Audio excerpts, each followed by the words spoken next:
Iran এখন শুধু যুদ্ধ করছে না, ওরা বিশ্ব অর্থনীতি নিয়ন্ত্রণের খেলায় নেমেছে। আর সবকিছুর কেন্দ্র হরমুজ প্রণালী। হরমুজ প্রণালী নিয়ে ইরান যা করতে যাচ্ছে তা ভবিষ্যতে তাদের পুরো অর্থনীতিই বদলে দিবে। এ বিষয়ে maritime data firm Lloyd's List intelligence জানায়, হরমুজ প্রণালী বন্ধ, কিন্তু ভারত, পাকিস্তান, চীন, ইরাকের অনেকগুলো জাহাজ অ্যাক্সেস পেয়েছে। কিভাবে?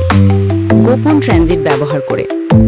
এই অ্যানালিসিস বলছে, ইরান তাদের সীমানায় একটা লেনকে সেফ করিডর হিসেবে ঘোষণা করেছে। তোমার দেশ তেল নিয়ে এই পথে জাহাজ পাঠাবে, ইরানের সাথে যোগাযোগ করো, ডকুমেন্ট দেখাও, ক্লিয়ারেন্স নিয়ে সেফলি চলে যাও। তবে শর্ত আছে, টোল দিতে হবে, এবং এই টোল হিসেব করা হয়েছে প্রতি ব্যারেলে $1।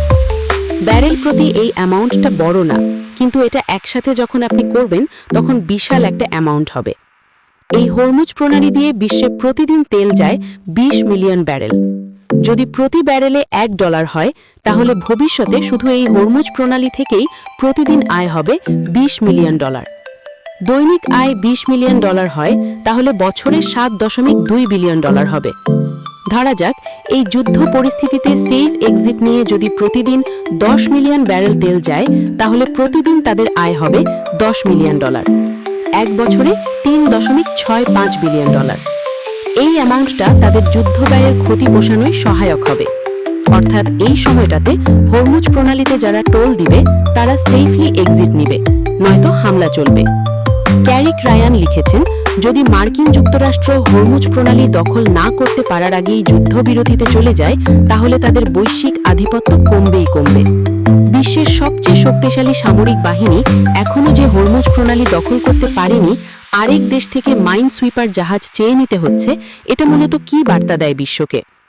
আরব দেশগুলো নিঃসন্দেহে সিদ্ধান্তহীনতায় ভুগবে। তারা কাকে সমর্থন জানাবে? মধ্যপ্রাচ্যের অর্থনীতি নিয়ন্ত্রণ করা ইরানকে, নাকি সুপার পাওয়ার আমেরিকাকে, যারা 3 সপ্তাহের বেশি সময় নেওয়ার পরেও হরমুজ প্রণালী দখল করতে পারেনি? এখানেই শেষ না। ক্যারিক রায়ান বলছেন, ইরান যদি হরমুজ প্রণালী দিয়ে এইভাবে বিশ্ব অর্থনীতিতে আধিপত্য বিস্তার করতে পারে, তাহলে ভবিষ্যতে ইরানের মিত্র হুতিদের দিয়ে লোহিত সাগরে আধিপত্য বিস্তার যে করবে না, তার ভবিষ্যৎবাণী কে করতে পারে?